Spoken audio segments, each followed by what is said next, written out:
वो एक तनुमंद मर्द था। टेला ज्यादा ऊंचा नहीं था, इसलिए वो तेजी से ऊपर चढ़ गया।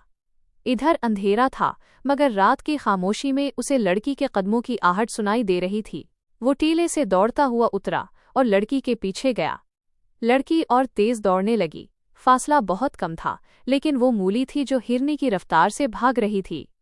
वहां जमीन ऊंची या नीची, खुश्क झाड़ियों और कहीं कहीं दरख्तों से भरी हुई थी। काफी दौड़ने के बाद फखरुल मिस्री ने महसूस किया कि उसके आगे तो कोई भी नहीं है। इसने रुककर उधर उधर देखा तो उसे अपने पीछे और बाएं जानिब कदमों की आहट सुनाई दी। वो एक तरबियत याफ्ता लड़की थी। जहां इसे हुस्न और शबाब के इस्तेमाल की तरबियत दी गई थी, वहीं उसे फौजी ट्रेनिंग और खंजरजनी के दाव पैच भी सिखाए गए थे। वो एक दरख्त की ओट में छुप गई थी। जैसे ही फख्र आगे बढ़ा, वो दूसरी तरफ दौड़ पड़ी। ये ताक़ुब किसी आंख मचौली की मानिंद था। फख्र को ये मुअम्मा परेशान कर रहा था।